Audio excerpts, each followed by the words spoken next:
Todo comenzó el 24 de abril. El presidente del gobierno, Pedro Sánchez, anunciaba que se tomaba un tiempo de reflexión para valorar su continuidad al frente del Ejecutivo. Durante ese fin de semana mantuvo al país en vilo con su decisión.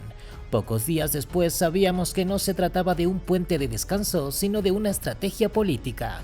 Su esposa Begoña Gómez acababa de ser denunciada por presunto tráfico de influencias y corrupción en los negocios. Un juzgado de Madrid procedía a investigar las relaciones de la primera dama con empresas privadas que firmaron contratos públicos con el Ejecutivo a raíz de una querella de manos limpias. Entonces ya se apuntaba a la cuestionable relación entre Begoña Gómez y el empresario Carlos Barrabés, quien declaró esta semana que se vio varias veces con Begoña y su marido en Moncloa y que ha terminado imputado. Tras ese periodo de pausa y reflexión, Pedro Sánchez volvió con más fuerza que nunca y basó su estrategia de continuidad en el gobierno en la defensa de su mujer y su vida profesional.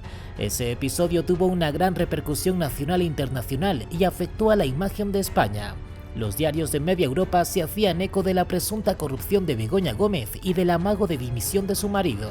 El diario británico The Guardian abría su portada con esa noticia y con el siguiente titular: el primer ministro español considera dimitir y culpa al acoso político mientras su esposa se enfrenta a una investigación. La radiotelevisión pública británica, la BBC, afirmaba que el presidente español suspende su deber público mientras su esposa enfrenta una investigación.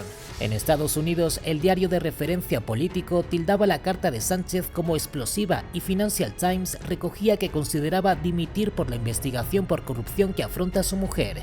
En Alemania titulaban lo siguiente: Sánchez se plantea la dimisión, hay que pararse y pensar. Y en Francia, el periódico Liberación hablaba de un Sánchez debilitado.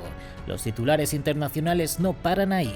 La imagen de Pedro Sánchez y la de su esposa se encontraban debilitadas de cara al resto del mundo. Solo 4 días después se conocía que Sánchez continuaba y defendía a capa y espada la inocencia de su mujer. Entonces The Times decía que esta decisión venía después de 5 días de gran dramatismo, que había desencadenado una crisis sin precedentes para el gobierno de coalición y además había dejado a España aún más dividida e inestable.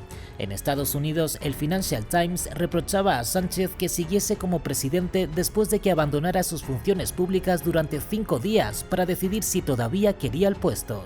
En Italia, República decía que Sánchez no se marchaba remitiendo a la investigación sobre su mujer, mientras que en Francia, Le Monde anunciaba que seguía al frente de una frágil coalición.